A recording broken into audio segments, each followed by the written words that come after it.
नमस्कार दोस्तों, मैं नीरज भट्ट आप लोगों को अपने YouTube channel Hanswani educational academy में फिर से स्वागत करता हूं। जैसा कि आप लोग जान रहे हैं, मैं इस समय आप लोगों को हनीकॉम्ब पढ़ा रहा हूं। हनीकॉम्ब में मैंने आप लोगों को 3 चैप्टर पढ़ाकर कंप्लीट कर दिया था। 3 questions, a gift of chappals and hills of fish मैंने पढ़ाकर कंप्लीट कर दिया था तथा इससे रिलेटेड पोएम भी मैंने आप लोगों को पढ़ा दिया था। आज मैं आप लोगों को चैप्टर 4 पढ़ाऊंगा जिसका नाम है the ashes that made trees bloom. ये एक जापानी कहानी है, जापानी रिटोल्ड कहानी है जिसमें जापान के बारे में बताया गया कि जापान में एक राजा दो किसान रहते थे और कैसे एक लालची था। किस तरह से कहने का मतलब ये है कि जो अच्छा काम करता है उसको रिवार्ड मिलता है, जो बुरा काम करता है उसको पनिश किया जाता है। तो इस कड़ी में मैं आप लोगों को चैप्टर 4 पढ़ाऊंगा, the ashes that made trees bloom. बहुत ही अच्छा और इंटरेस्टिंग चैप्टर है, इसलिए आप लोग जो है पूरा वीडियो देखिए, अच्छे से देखिए। जहाँ पर वीडियो कैसा लग रहा है इसको कमेंट करके ज़रूर बताइए तथा यदि आप लोग चैनल पर नए हैं तो इसको सब्सक्राइब जरूर करें जिससे कि इसके आने वाले नोटिफिकेशंस आप लोगों को तुरंत से तुरंत मिलते रहें। ओके, तो चलिए अब हम लोग जो है वीडियो स्टार्ट करते हैं। The ashes that made trees bloom. Ash means होता है राख, ओके, मेड मीन्स बनाया, ओके, ट्रीज मीन्स पेड़, ब्लूम माने खिल जाना, चहक जाना। राख जिसने जो है पेड़ों को जो है कलियों में तब्दील कर दिया या खिला दिया या हरा भरा कर दिया। ओके, तो चलिए सबसे पहले हम लोग बिफोर यू रीड देखते हैं। This is a story about an honest and hard working old couple and their pet dog. यह स्टोरी एक ईमानदार, ऑनेस्ट मीन्स होता है ईमानदार, हार्ड वर्किंग माने परिश्रमी, ओल्ड कपल माने बूढ़े, कपल मीन्स होता है जोड़ा, ओके, पेयर यानी हस्बैंड वाइफ, जिसमें ओल्ड कपल का मतलब किसान और उसकी पत्नी, एंड देयर पेट डॉग और उनका पालतू कुत्ता। यह कहानी जो है एक ईमानदार कपल के बारे में है जो हस्बैंड वाइफ रहते थे, बहुत ही ईमानदार थे और परिश्रमी थे, और उनके कुत्ते के बारे में है। द नाइबर्स आर ट्रबलजम माने दुष्ट, जो उनके नाइबर्स थे यानी पड़ोसी थे वो बहुत ही दुष्ट थे, खराब थे। And the dog dies a sad death, और जो उनका डॉग रहता है किन्हीं कारणों बस सैड डेथ यानी दुखांत मृत्यु हो जाती है। The spirit of the dog gives solace and support to his master in unexpected way. Spirit means आत्मा होता है, उमंग होता है, उत्साह होता है, लेकिन यहाँ स्पिरिट का मतलब आत्मा से है। ओके, तो जो डॉग का स्पिरिट रहता है वो सोलेस मीन्स सांत्वना, वो अपने मालिक को क्या करता है, सांत्वना देता है अपनी मृत्यु पर आकर सपने में, और उनका सपोर्ट करता अनएक्सपेक्टेड वेज से, यानी अनएक्सपेक्टेड मीन्स होता है अनचाही, अनउम्मीद, जिसका उम्मीद आशा ना किया जा सके, वेज माने तरीका, ओके, अनएक्सपेक्टेड वेज से यानी जिसकी उन्हें उम्मीद नहीं थी, उस तरीके से वो डॉग जो है क्या करता है, अपने मालिक की सहायता करता है। तो चलिए अब हम लोग पार्ट फर्स्ट स्टार्ट करते हैं। In the good old days of the daimyos there lived an old couple whose only pet was a little dog. In the good old days of डेम्यू देखिए 19th सेंचुरी में यानी कि 19वीं शताब्दी में Japan में जो धनवान लैंडलॉर्ड रहते थे यानी जमींदार रहते थे, उनको वहाँ पर डेम्यू कहा जाता था। तो डेम्यू के अच्छे दिनों में यानी जब डेम्यू का शासन था और लोग अच्छे से रह रहे थे, उस समय एक जो है ओल्ड कपल रहते थे और जो कि अपने पेट डॉग यानी पालतू कुत्ते के, एक छोटा सा उनका पालतू कुत्ता था, उसके साथ रहते थे। हैविंग नो चिल्ड्रन, इनके पास बच्चा ना होने के कारण के नाते, okay, having no children they loved it though it were a baby, वो इसको इतना प्यार करते थे, इस तरह से प्यार करते थे जैसे कि ये क्या हो, उनका कोई बेबी हो या उनका बेबी हो। बेबी मीन्स बच्चा, यानी उनका कोई संतान नहीं था जो ओल्ड कपल थे, इसलिए उस डॉग को ये लोग ऐसे प्रेम करते थे जैसे कि ये उनका बच्चा हो। The old dame made it a cushion of blue crepe, dame means बुढ़िया, जो बूढ़ी औरत थी उसके लिए जो है old dame made it a cushion of blue crepe, नीले कपड़े का क्या बना दी थी, रजाई बना दी थी, गद्दा, and at meal time Muko, और खाने के समय Muko, for that was its name, और जो मूको जो है इस डॉग का नाम था, would sit on it as snug as any cat. और स्नैक माने प्यार से खाना, एनी कैट माने कोई बिल्ली। और मूको इस डॉग का नाम उन्होंने मूको रखा था।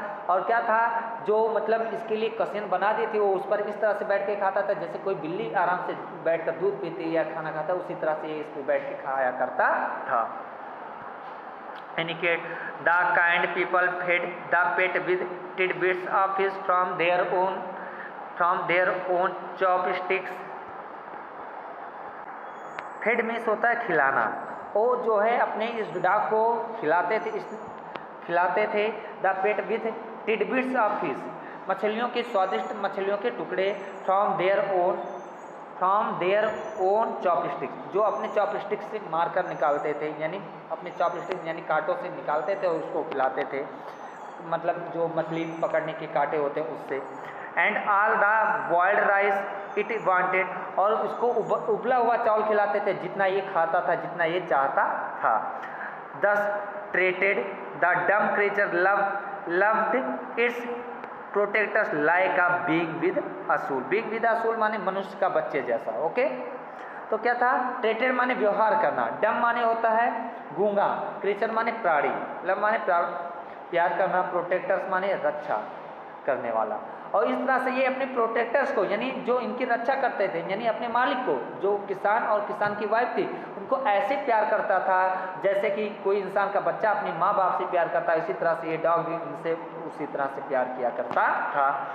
The old man being a rich farmer, चूँकि जो ये ओल्ड मैन था रिच फार्मर होने के नाते, वेंट डेली विद हो और spade in the fields, working hard from morning until Ototentosama as the sun is called had gone down behind the hills. तो क्या था, राइस फार्मर होने के नाते, ये राइस फार्मर था यानी चावल की खेती किया करता था, इसलिए जो है डेली क्या था, अपने खेतों में जाया करता था, हो के साथ या स्पीड के साथ यानी फावड़े के साथ जाया करता था अपने खेतों में, और काम करता था शाम तक, सुबह से लेकर शाम तक। ओटेंटोसामा जापान में जो है सूर्य को क्या कहा गया है, ओटेंटोसामा कहा गया है इस कहानी में, और जापान में भी कहा जाता है। तो तब तक सूर्य अस्त होने तक क्या करता था, ये काम किया करता था ना, कहने मतलब बिहाइंड द हिल्स, यानी सूर्य जब तक जो है हिल के पीछे नहीं चला जाता था, यानी अस्त नहीं हो जाता था, तब तक ये खेतों में काम किया करता था।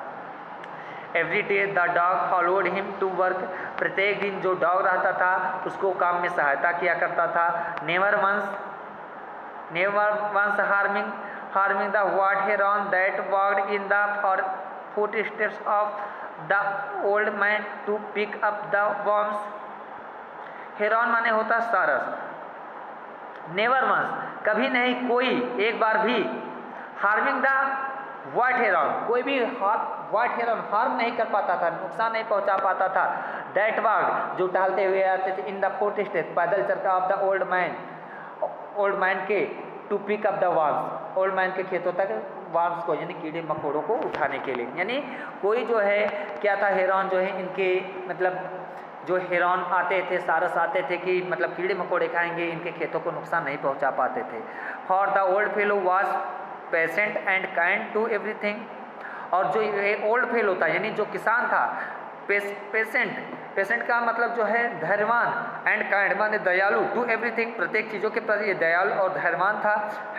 दैट हैड लाइफ जिनके पास जीवन था, and often turned up a sod on purpose to give food the birds, और इसलिए जो है क्या था, ये उनके लिए क्या करता था, अपने उम्मीद से, ऑन पर्पस माने इच्छा से, उद्देश्य से, ओके, क्या करता था, टर्न्ड अप यानी क्या करता था, उनके लिए खोद देता था, बर्ड्स के लिए जगह खोद दिया करता था, और उसके लिए उनके लिए जो है उसमें बीज डाल दिया करता था जिससे कि ये खाया करें। यानी जिन चीज़ों में जान रहा करता था, जीवन होता था, उसके लिए जो है ये खाने की व्यवस्था कर देता था, चूँकि ये बहुत अच्छा किसान था।